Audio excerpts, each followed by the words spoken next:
Cher tiene 79 años y ahora mismo está librando la que puede ser la batalla más dolorosa de toda su vida. No se trata de música, ni de estadios con entradas agotadas, ni de premios fama o el legado que construyó a lo largo de décadas en el escenario y la pantalla.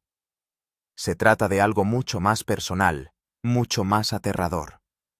Se trata de intentar salvar a su hijo de 49 años, Elijah Blue Allman, de destruirse a sí mismo antes de que sea demasiado tarde. Los documentos judiciales que presentó la semana pasada no parecen chismes de celebridades. Se leen como una historia de terror escrita por una madre a la que se le ha acabado el tiempo, las opciones y las formas de proteger al niño que ama.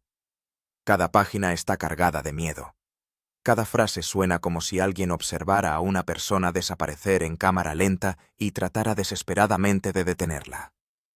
Lo que estás a punto de escuchar no solo es desgarrador, te obliga a cuestionar todo lo que la gente supone sobre la riqueza, la fama y la ilusión de que el dinero puede proteger a una familia del colapso. El miércoles 15 de abril de 2026, Cher acudió al Tribunal Superior del Condado de Los Ángeles con su equipo legal y presentó uno de los documentos más devastadores que cualquier madre podría verse obligada a firmar.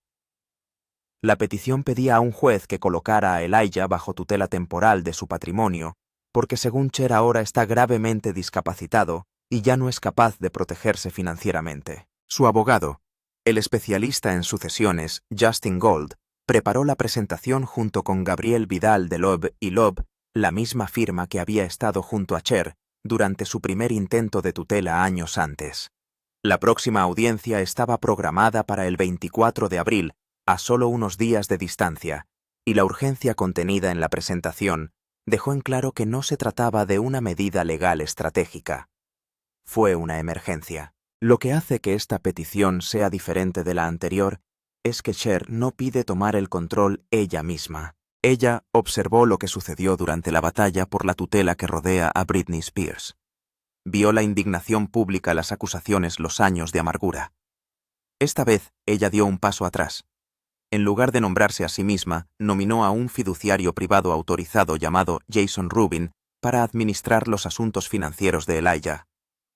La solicitud se aplica solo a su patrimonio, no al control sobre su persona, porque Elijah ya se encuentra en algún lugar donde su madre no puede localizarlo fácilmente dentro de un hospital psiquiátrico cerrado en New Hampshire, esperando juicio por delitos graves. Las primeras líneas del expediente de Cher son devastadoras. Ella escribe que la vida de Elijah se ha deteriorado significativamente desde la petición anterior, que su condición se ha vuelto grave en múltiples frentes, que su salud mental ha empeorado gravemente, sus finanzas están en ruinas, y su dependencia de sustancias ha llegado a su peor punto hasta el momento. Describe a un hombre que no entiende de dinero, alguien incapaz de administrar sus propios recursos, alguien vulnerable al fraude, la manipulación y personas que inmediatamente reconocen la debilidad cuando la ven. Luego describe el ciclo que lo ha estado destruyendo durante años. Cada vez que Elijah recibe dinero de la distribución de su fideicomiso, se registra en un hotel, generalmente el famoso Chateau Marmont. Se aísla allí, compra drogas, las consume hasta que se le acaba el dinero, y finalmente el ciclo termina de la misma manera: una habitación de hospital, una sobredosis, o que lo encuentren desplomado en el suelo. El daño financiero por sí solo es asombroso. Cher presentó al tribunal cifras que parecen menos deuda y más evidencia de colapso. $200.000 en impuestos sobre la renta impagos. $18.000 supuestamente se le debían a un traficante de sustancias que, según se informa, localizó a Elijah para cobrarlo. $50.000 en daños a su alquiler más reciente en Airbnb. 14 propiedades de alquiler adicionales resultaron dañadas, muchas quedaron con quemaduras de cigarrillos y una destrucción que costó miles de dólares más. Según los informes, 18 hoteles distintos lo habían expulsado por gritar obscenidades, actuar de manera errática y asustar a otros huéspedes. Además de eso, estaba atrasado en el pago de $6.500 mensuales en concepto de manutención conyugal ordenada por el tribunal, pero la presentación va mucho más allá de las facturas impagas. Cher alega que Elijah Le hizo proposiciones agresivas a una joven empleada del hotel, que provocó múltiples incendios de grasa después de distraerse mientras cocinaba y olvidarse de los alimentos que quedaban en la estufa. Que una vez lo encontraron inconsciente, al volante de su automóvil, sentado en medio del tráfico, y solo lo revivieron después de que llegaron los paramédicos con tratamiento de emergencia. Estos no son incidentes aislados, son un patrón. Y luego vino la declaración de su medio hermano mayor, Devin Allman. Devin presentó un testimonio jurado apoyando la petición de tutela, y lo que escribió puede ser la parte más inquietante de todo el caso. Pero para entender por qué Devin dijo lo que dijo, y por qué Cher decidió hacer esto públicamente, ahora mismo hay que remontarse a la cadena de eventos que llevaron todo al límite. Porque Elijah no se despertó un día dentro de un pabellón psiquiátrico cerrado. Allí giró en espiral.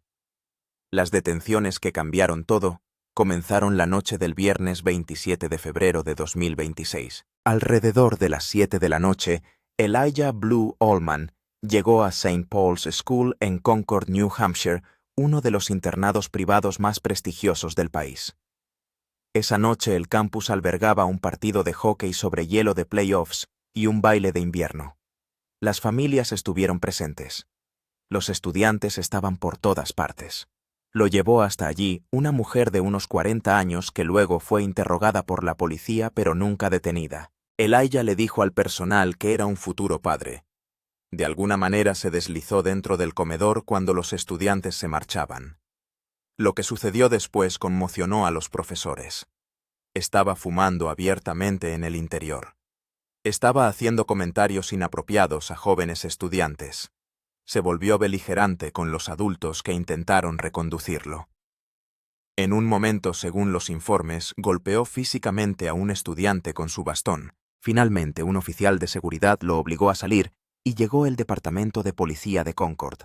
Fue arrestado por 2 cargos de agresión simple, además de allanamiento de morada, amenazas criminales y alteración del orden público. La rectora de la escuela, Kathy Giles, envió más tarde un correo electrónico a los padres preocupados, explicando que el incidente probablemente nunca se habría convertido en noticia nacional si no fuera por la conexión de Elijah con la celebridad. Pero la historia ya estaba en movimiento, y menos de 48 horas después, empeoró mucho. En la mañana del domingo 1 de marzo, la situación pasó de inquietante a criminal. Una mujer que vivía en Ministerial Road en Windham, New Hampshire, llamó al 911 presa del pánico absoluto. Estaba escondida dentro de un armario susurrándole al operador que un hombre había irrumpido en su casa. La policía llegó rápidamente. Huellas frescas atravesaban la nieve. Los oficiales descubrieron que la puerta trasera había sido forzada para abrirse con un par de podadoras y que el panel de vidrio estaba roto por el robo.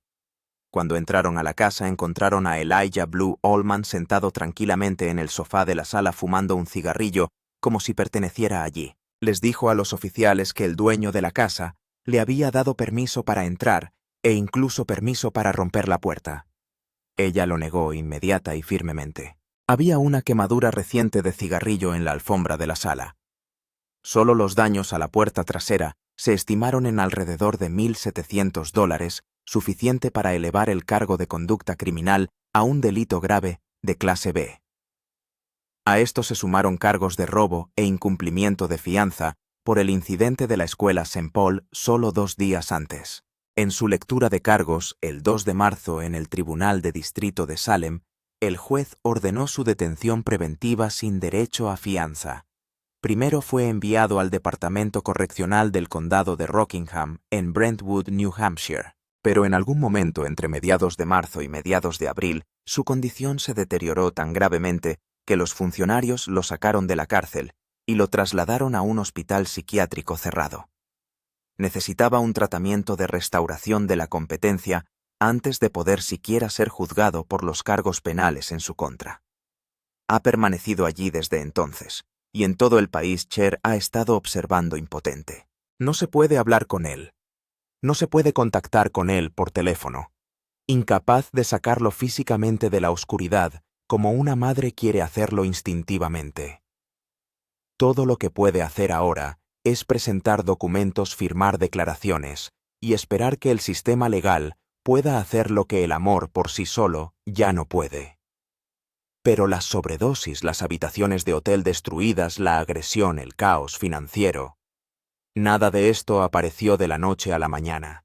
Para comprender cuán profunda es realmente esta crisis, hay que mirar hacia atrás, al año que pareció abrirlo por completo. Fin de semana del Día del Padre. Junio de 2025. Aproximadamente a la 1:25 de la tarde del 14 de junio, los agentes de la estación Morongo Basin, en el condado de San Bernardino, respondieron a una llamada de emergencia en una residencia privada en Landers, California. La persona que llamó informó que un hombre dentro de la casa estaba actuando de manera errática. Cuando llegaron los agentes, los paramédicos ya estaban allí luchando por mantenerlo con vida. Encontraron sustancias esparcidas por toda la casa. Elijah fue trasladado de urgencia a un hospital en Joshua Tree donde, según los informes, el personal médico apenas logró sacarlo del abismo. Los reporteros de entretenimiento que luego investigaron la escena lo describieron como increíblemente afortunado de haber sobrevivido esa tarde. No debería haberlo logrado. Al parecer, en cuestión de horas, Cher voló para estar a su lado. No como una superestrella. No como un ícono. Como una madre que corre hacia la cama de hospital de su hijo intentando una vez más salvarlo antes de que la siguiente llamada llegue demasiado tarde. Permaneció en recuperación hasta aproximadamente el 22 de junio, cuando los médicos finalmente le dieron el visto bueno para irse. Su ex esposa Mary Angela King, que todavía se conoce con el sobrenombre de Queenie, dio una declaración a la revista People poco después. Dijo que si bien era cierto, Elijah había enfrentado desafíos personales en el pasado. Su compromiso con la sobriedad y su lealtad hacia las personas que amaba siempre habían sido una constante, y ella siempre lo apoyaría desde un lugar de profundo respeto por la resiliencia que seguía mostrando. Fue una declaración generosa considerando todo lo que había sucedido entre ella y Cher durante los 3 años anteriores. Apenas unas semanas después de la sobredosis, Elijah recibió otro golpe. El 8 de agosto de 2025, un juez del Tribunal Superior de Los Ángeles le ordenó pagar $6,500 cada mes en manutención conyugal a Mary Angela Pagaderos en 2 cuotas, el 1 y el 15 de cada mes, retroactivas al 1 de julio. Elijah se perdió toda la audiencia porque estaba en rehabilitación en ese momento y no pudo asistir. La declaración financiera de su ex esposa reveló el estilo de vida que alguna vez habían compartido durante años más felices, incluidos viajes por Europa, estadías en hoteles de 5 estrellas, vuelos en primera clase y clase ejecutiva, piscinas privadas, gimnasios, chefs personales, mucamas, e incluso un terapeuta dedicado. Dijo que había estado desempleada desde 2009 y que tenía menos de $4,000 a su nombre. En noviembre de 2025, la situación financiera se había vuelto tan imposible que Michael Lehman, el administrador de Greg Allman Estate, acordó mediante una llamada telefónica con Mary Angela pagar $24,000 en nombre de Elijah directamente del fideicomiso. 14,000 de ellos fueron para ella y 10,000 para su abogado. El propio Elijah no estaba en condiciones de firmar un cheque o responder un correo electrónico. Y la razón por la que el dinero fiduciario existe, la razón por la que hay una máquina financiera que todavía bombea pagos a un hombre que no puede administrarlos, se remonta a una tragedia de hace casi una década. El padre que le dejó una fortuna y una maldición. El 27 de mayo de 2017, Greg Allman, el fundador de la legendaria Allman Brothers Band, murió en su casa en las afueras de Savannah, Georgia, a la edad de 69 años. El cáncer de hígado se había extendido desde el hígado a los pulmones y lo llevó más rápido de lo que su familia estaba preparada. Su patrimonio se estimaba entre 5 y 25 millones de dólares, dependiendo de la publicación que se leyera en aquel momento. Greg había sido un adicto a sustancias durante gran parte de su vida. Un detalle del que Cher habló abiertamente en una entrevista con Vanity Fair en diciembre de 2010, cuando admitió que él era simplemente un hombre increíble que resultó ser un adicto a sustancias. La estructura que Greg dejó se llama G.A. Fideicomiso Revocable de los descendientes de Robbins, administrado por su antiguo gerente Michael Lehman. Según sus términos, Elijah recibe $30,000 cada 3 meses, lo que suma $120,000 cada año. Ese dinero llega como un reloj, ya sea que Elijah esté sobrio en rehabilitación en el hospital o inconsciente en el piso de un hotel. Según la petición de Cher, Elijah ha gastado aproximadamente $1 millón en distribuciones fiduciarias durante los 6 años, y la mayor parte se ha destinado a sustancias y hoteles caros, principalmente el Chateau Marmont. Los expertos legales dicen que Greg cometió un descuido doloroso cuando redactó el fideicomiso. Nunca incluyó una cláusula discrecional que permitiera al administrador suspender los pagos si un niño no pudiera manejar el dinero de manera responsable. Como esa cláusula no existe, Michael Lehman no puede cerrar el grifo por sí solo. El único mecanismo legal que puede detener esos depósitos trimestrales es una tutela, que es exactamente lo que Cher está pidiendo ahora al tribunal que conceda. Y sin embargo, las deudas, las sustancias y las sobredosis son solo la mitad de la razón por la que esta familia está ante los tribunales.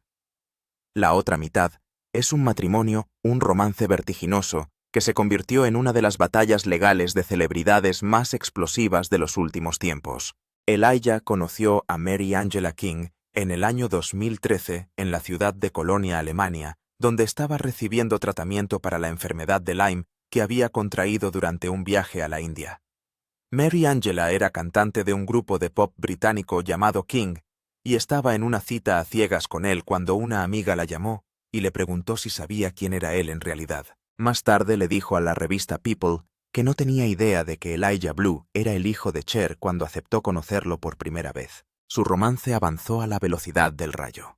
Se comprometieron el 25 de noviembre y se casaron el 1 de diciembre, solo 6 días después, frente a la chimenea de la casa de Elijah en Beverly Hills.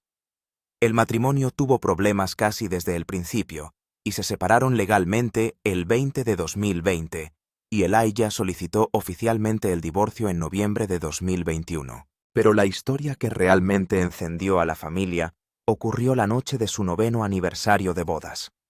Según una declaración jurada que presentó más tarde Mary Angela, ella y Elijah se habían estado reconciliando en una habitación de hotel de la ciudad de Nueva York cuando 4 hombres llegaron repentinamente a su puerta y se llevaron físicamente a Elijah. María Ángela afirmó que uno de ellos le dijo directamente que habían sido contratados por la madre de Elijah. Cuando la declaración se hizo pública, Internet explotó con acusaciones de que Cher había secuestrado a su propio hijo adulto. Cher respondió en una entrevista con el New York Post, y sus palabras fueron pura Cher.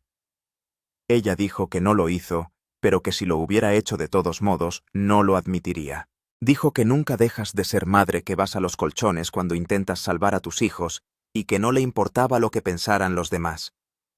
Y se suponía que eso se resolvería hace años antes de que se tuviera que presentar esta segunda petición. La primera tutela que fracasó. El 27 de diciembre de 2023, Cher presentó su primer intento de tutela ante su abogada Gabrielle Vidal y le dijo a la jueza Jessica Uzcategui en audiencia pública que se trataba de una propuesta de vida o muerte para su hijo.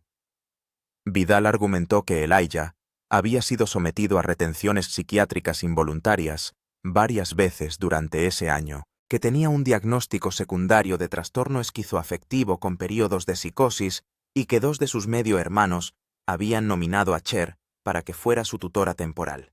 El tribunal no estuvo de acuerdo. En una audiencia a finales de enero de 2024, el juez Uzcategui negó la solicitud de tutela de emergencia. Dijo que no cuestionó las motivaciones de Cher, pero dijo que los temores por sí solos no son evidencia sobre la cual un tribunal pueda emitir un fallo legal. Elijah, a través de su propio abogado Stephen Brumer, se defendió ferozmente. En una declaración que presentó en abril de ese año, Elijah escribió que había luchado contra la adicción, pero que no era un enfermo mental, y que el mundo estaba lleno de adictos, que no tenían distribuciones de confianza, y aún así se destruían a sí mismos. Dijo que la única persona que podía salvarlo de sus demonios era él mismo. Incluso lanzó un ataque sutil contra su madre escribiendo que él tenía conocimiento personal, que ella no administraba sus propias finanzas, y por lo tanto tenía serias preocupaciones de que el tribunal le permitiera administrar las suyas. A través de una mediación privada en septiembre de 2024, las dos partes llegaron a un acuerdo y la petición fue desestimada. Pero Cher se aseguró de que la demanda fuera desestimada sin prejuicios, lo que significa que conservó su derecho legal a volver y presentar la demanda nuevamente si las cosas empeoraban. Según los informes, Elijah prometió contratar a un gerente comercial y comprometerse con su sobriedad. Según la última petición, nunca cumplió ninguna de sus promesas. Y ahora, con su libertad en manos de un juez de New Hampshire, su madre está a punto de hacer algo que no ha hecho en décadas: contar finalmente la historia completa de lo que le ha costado criarlo. ¿Qué sigue para Cher y Elijah? La próxima audiencia en el caso de tutela está programada para el 24 de abril, con una audiencia separada sobre la cuestión de la manutención programada para el 6 de mayo. El equipo legal de Elijah ahora incluye a la famosa abogada de divorcios Laura Wasser, y los conocedores cercanos a la situación sospechan fuertemente que Cher es quien paga silenciosamente los honorarios de Wasser, lo que le dice algo real sobre la relación detrás de todo el drama judicial. Una madre que supuestamente está destruyendo a su hijo en público también está financiando de forma privada al mismo abogado que lo defiende de ella. Esa contradicción es toda la verdad de esta familia. California aprobó una ley conocida como Proyecto de Ley Senatorial 43, que el gobernador Newsom firmó el 10 de octubre de 2023. Esa ley amplió la definición de discapacidad grave para incluir el trastorno grave por uso de sustancias por sí solo, sin requerir una enfermedad mental concurrente.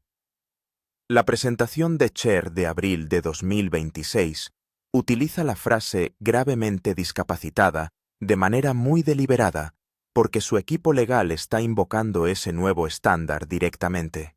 Este caso se perfila como la primera prueba importante de celebridades en la era posterior a la reforma de Britney Spears. Cher tiene 79 años y lleva más de 4 décadas librando esta misma batalla dentro de su familia. En esa entrevista de Vanity Fair en 2010, admitió que sus 2 hijos terminaron con los mismos problemas de sustancias que sus padres y que saltó una generación y aterrizó en sus hijos. Su segunda memoria, que se espera que cubra los años de criar a Elijah y verlo desmoronarse, ahora se espera para mayo de 2026, justo cuando esta batalla legal alcanza su punto máximo. Lo que sea que Cher haya estado ocultando todos estos años, el mundo finalmente está a punto de escucharlo con su propia voz. Esa es la historia completa de lo que le está sucediendo a Elijah Blue Almond en este momento, y sinceramente es difícil ver cómo se desarrolla. Cuéntanos en los comentarios si crees que Cher está haciendo lo correcto o si está cruzando una línea.